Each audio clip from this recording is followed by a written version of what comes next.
Marriage is a live-in relationship. So, isn't marriage a live-in relationship? Are they living separately? There are some marriages like that, I know, but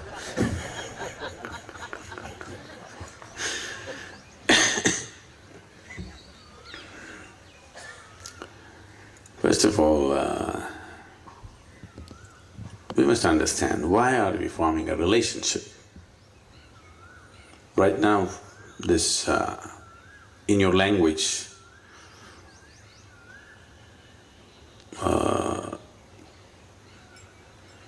West has seeped in too strongly in your language because somewhere in your mind, if you utter the word relationship, you're only thinking about sex-based relationships. That's not how it's been in this country. When we say relationships in this country, we thought we have a relationship with our parents, our friends, our brothers, our sisters, all kinds of relationships. But if you go in the West and you say a relationship, it means body-based relationship. First drop that idea. Relationships can be on many different levels, isn't it? Why are we making only one particular relationship so important against the other? Yes, it is also an important relationship, but not against the other, isn't it?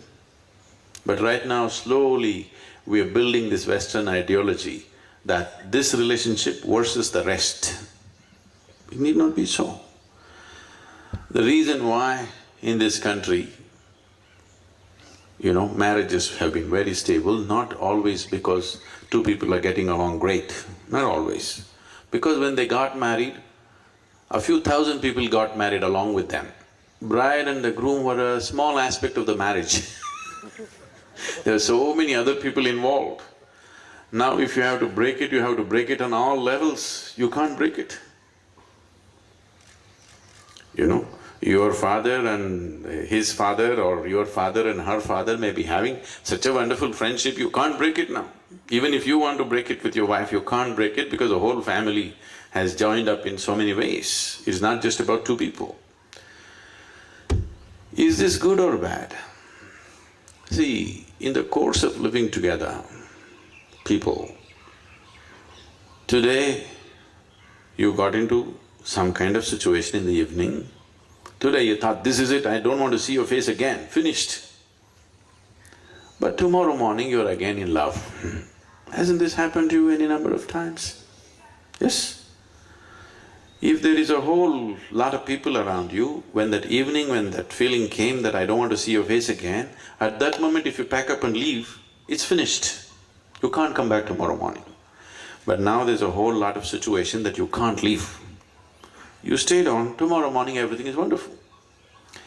Unfortunately, most human beings are still like this, isn't it? They can't be so aware and every day they can manage everything beautifully. That's not how it's going, life, isn't it so? Ugly things happen, isn't it, in beautiful relationships? Don't they happen? Even in most beautiful relationships, ugly incidents are happening, isn't it so? To sustain those moments of ugliness, you need some support system. If there's just two idiots are there, they'll break. So, once children come, it gets a little more difficult. But before that, all the others are important. So, what is this new thing about live-in and marriage? So what you're saying is, I'll walk out whenever I feel like it, isn't it? That's not good for anybody. This is a huge load on human consciousness. There is no emotional security. I think United States of America, just recently, I was addressing a group of people just a week ago, and I was telling them, one big reason, they were talking about the economic meltdown, why are we not productive, why is it that this has happened? I said, one important thing is there's no emotional security for the man and the woman. You go out, when you come back, you don't know whether your home will be there or not. You don't know whether your wife will be waiting for you or not. This is there on most people's minds, at least 50% of the people's minds. With this level of insecurity, your husband goes to the office, you don't know whether he'll come back or go away with the secretary. when this emotional insecurity is there, you cannot focus on anything. People cannot be productive when there is no stable emotional situation for themselves. Here we fix the marriage in such a way, no matter what happens, you can't break this. It doesn't matter what stupid things you do, you still have to come back to that place. That gives a certain sense of security. There may be a lot of ugliness in the situation, but still there is a stability where you can focus on what you're doing. So, when you say marriage versus live in, what is it? Uncommittedly you want to live in, that's all, isn't it? You don't want to live in a committed way. I don't think living in an uncommitted way together is a good thing, nor is there any… I'm not saying marriage means some pujari has to come and say a mantra for you, but it must be a committed relationship. If there is no commitment, there is no real sense of respect. When there is intimacy, there must also be respect for the other person's body, mind and everything, isn't it? When you say, I'm not committed to you, whenever I feel like it, I'll walk out, there is no sense of value and respect for the other person, isn't it? So marriage is not some fairy tale thing happening, nor is it happening in heaven. It is just a statement of commitment, that I'm with you, isn't it? If you're against commitment, no, I don't think that's a good thing to do. It will not bring the stability that you're seeking out of that relationship. If you're just looking for pleasure, it's up to you. But if you're looking for a stable situation, it takes commitment. Without commitment, there is no stable situation. So marriage is not performed by somebody. That is only for social reasons. Marriage is between two people that there is a sense of commitment, I'm with you, isn't it? Whether we actually go through a ceremony or do not go through a ceremony could be a choice, but I don't think there is a choice about whether we are committed to each other or not. Then you will never know the joy of being together. It'll always be a calculation, isn't it? It'll always be a calculation, isn't it? What can I get out of you, what can you… Once there is what can I get out of you, a relationship cannot be beautiful.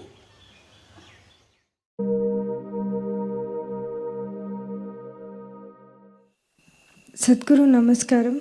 How to conduct oneself when, when you have a very exploitative spouse, You're talking about how to conduct him or yourself? myself. No, actually you want to know how to fix him, right? No, Sadhguru.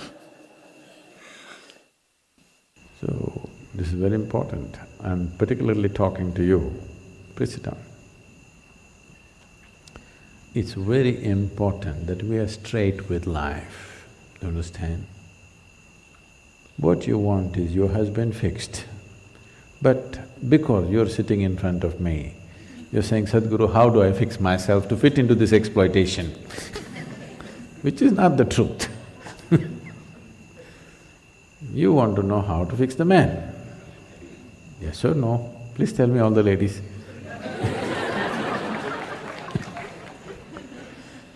If you perceive him, we don't know what he is, we're not talking about your husband. I do not know what he is, but if you perceive him as exploitative, obviously you want to fix him, isn't it? If you perceive yourself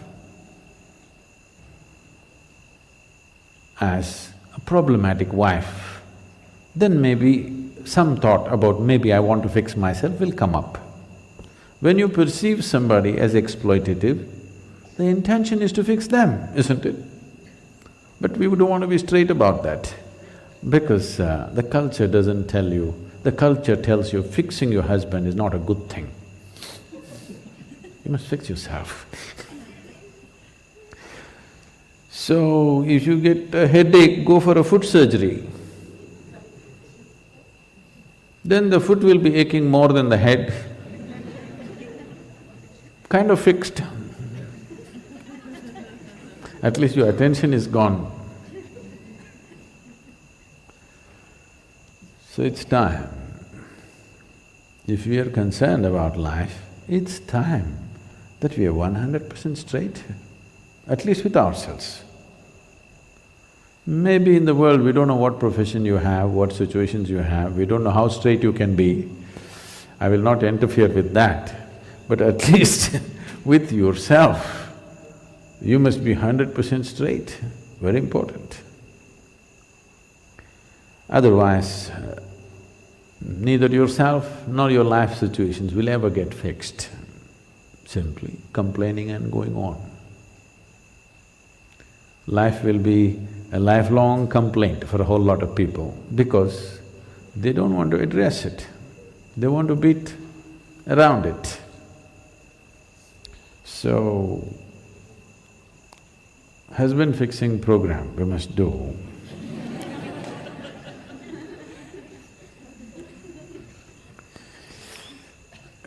No, we fixed a whole lot of them because they became meditative and suddenly their exploitative nature went away because now they're busy with something else.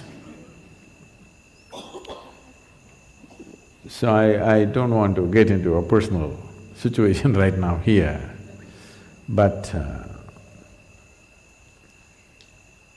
you must bring meditativeness into you and into your family. This is something we have to invest into life now. If you are not able to fix your husband, at least you must have a wish that the next generation of husbands are not exploitative. If you're interested in that, you must make sure your little boy that you have right now, you must fix him now with some meditation. Yes? Meditation is not about fixing him against something. It is just that meditativeness means to become in such a way that you are not the source of the problem. Wherever you are a solution, you are not a problem. If you become a solution, everybody will want you wherever you are, isn't it? Whether it's your workplace, your family, on the street, wherever, whoever seems like a solution, that person everybody wants, yes or no? Either you're a problem or you're one who complains about problems, nobody wants to see your face. You must know this. But if you're a solution, everybody wants you, everywhere, including your husband. He will desperately want you if you are a solution to his life. Yes? So, it's important, not just you as a person, I'm saying everybody, it's important we understand. We need to understand, if we don't make this piece of life a pleasant piece of life, first of all, this is a fundamental thing. If you do this, after that you decide whether you need marriage, you don't need marriage, you need children, you don't need children, all these things you decide later. When this is miserable, you have no business to multiply it. Yes or no? Misery, I can't get along with my husband, I can't get along with my wife, already children coming, why? If you cannot get along, how is this happening? Because we have chosen to live unconsciously. I'm not saying live this way or that way. Whatever the hell you do it by choice and consciously, that's all. Knowing the full implications of what it means. Yes? That much responsibility everybody must take, isn't it? If you do not bring into this, you will be a lifelong complaint. I will not tell you how to deal with your marriage. You bring this much into your life. Before marriage, no, Sadhguru, I didn't want, but my parents, I got married. After marriage, I don't want to live in this marriage, but my children, After the children have grown up, but I have to wait for my grandchildren.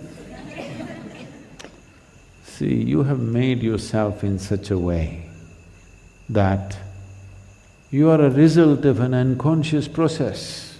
You are not a result of a conscious process.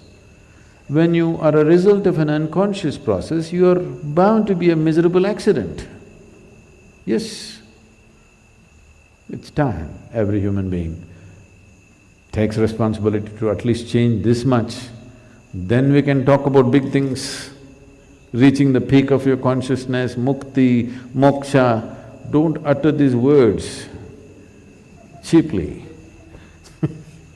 Don't utter these words. First fix the fundamentals. The fundamentals are just this: whatever the hell you are right now, it's yours. Either you must have the courage to change it, or you must learn to settle into it. Yes? Yes or no? Either you must have the courage to change it, or you must learn to settle into it. One of these things you must do. Simply endless complaint for the rest of your life is no good. It is just that we must understand, if we are in certain state, everything feels like it's against us.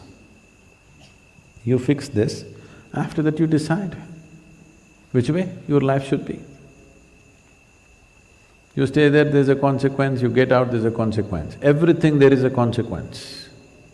But at least let it be a conscious consequence, instead of being a helpless, unconscious state of existence.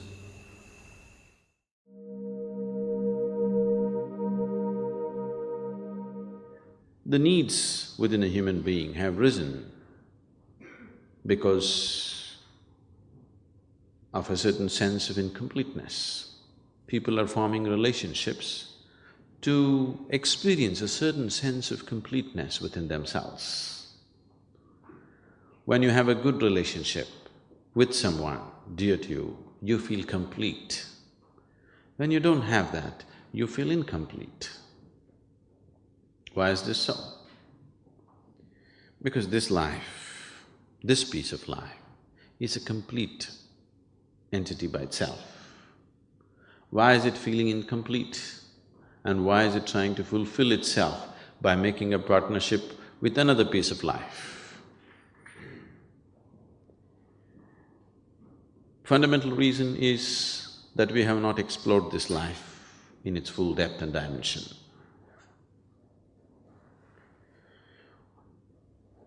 Though that is the basis, there is a complex process of relationships as such.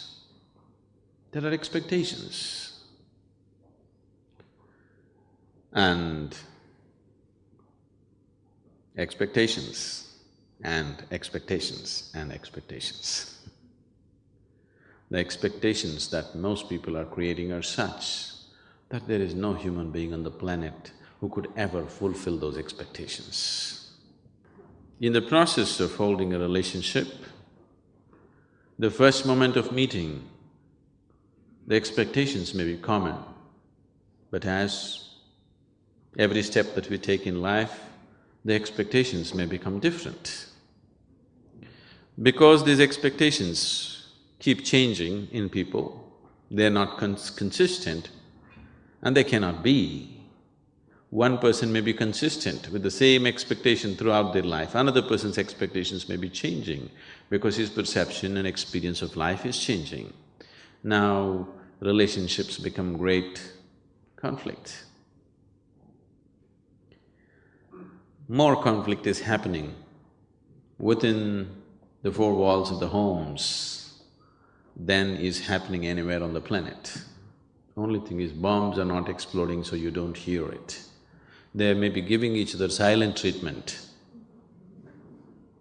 It is happening because people's expectations are changing, and they're not changing at the same pace.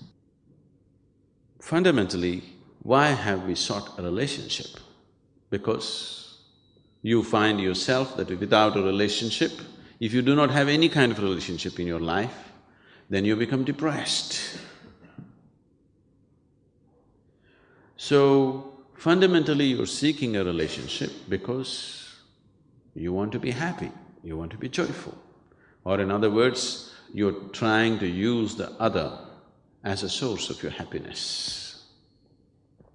If you're happy by your own nature, now relationships will become a means for you to express your happiness, not to seek happiness. If you're forming relationships to seek happiness, and trying to squeeze happiness out of somebody, and that person is trying to squeeze happiness out of you, now this is going to be a painful relationship after some time. Initially it may be okay because something is being fulfilled. But if you have become a joy by yourself and you're forming relationships because you want to express your happiness, nobody's going to complain about you because you're in the process of expressing your joy, not seeking joy from the other person. So if your life becomes an expression of your joy, not in pursuit of happiness, then relationships will be naturally wonderful. You can hold 1,000,000 relationships and still hold them good. Now, this whole circus of trying to fulfill somebody else's expectations does not arise, because if you are an expression of joy, anyway they want to be with you.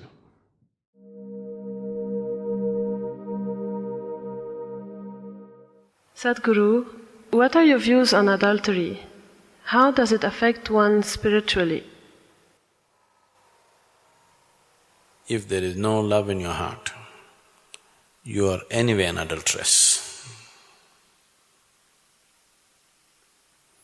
For convenience and comfort, if you have given yourself to any aspect of life, not necessarily a man or a woman for that matter, without love in your heart, if you have given yourself to any aspect of life, you are an adulterer, isn't it?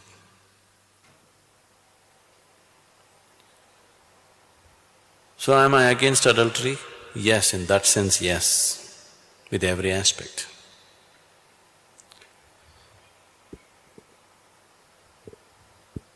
But if you're talking about what is considered socially as adultery, it is individual, and for every action that you perform, there is a consequence. Most people I know, they are not willing to face the consequences when they come. But without facing consequences, they want to have situations that they enjoy.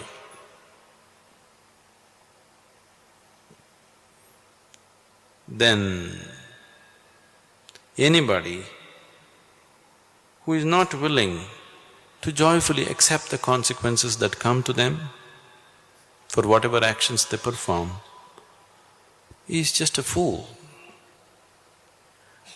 And a fool is somebody who is against himself in so many ways. Anybody who works against himself, anybody who turns himself against himself or herself against herself, what shall we say about them? So, with your actions, if you're turning yourself against yourself, because you do things senselessly, you're not doing things by choice, you're doing things senselessly, simply because you have given in to a certain aspect of your body or your emotion or something, then definitely it's not okay. Because you will bring suffering to yourself.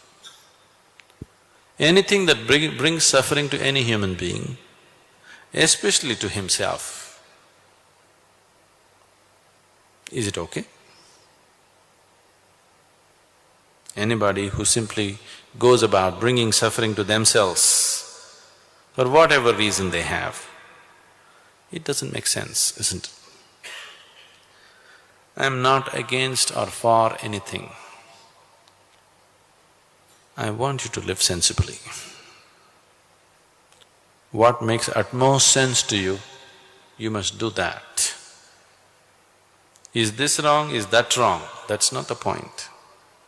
Are you living your life sensibly? That's the question. Or are you a slave of something and trying to find approval from me for some nonsense that you do? No. I have neither approved any action or disapproved any action. as long as you're behaving sensibly about what you're doing. A senseless life is sin, isn't it? If you live sensibly, in a way that Creator will be proud of you, it's fine. If you've just given into either the ways of your body or your emotion or your mind and going against yourself, it's not sensible. So such senselessness, is it wrong? I'm not even saying it's wrong, it's just very limited and stupid. I have never termed anything right or wrong in my life. But anything that's limited and stupid is not worthwhile, that's all. So I would say adultery is not worthwhile. Is it right or wrong? Who am I to pass a judgment on anything about life? I don't pass judgments about life, but it is stupid and limited to do anything which causes suffering to yourself. It is stupid and senseless to give in to something which seems to be everything today and tomorrow it will make you feel like a fool, isn't it? It's stupid to give in to something which makes you think today it's everything and tomorrow morning it makes you look like a fool to yourself, not to somebody else. That is a senseless way to live. You must live in such a way with so much sense that God should be envious of you. If you show such sense, there's no right and wrong with your life. If you don't have such sense, everything is wrong with your life.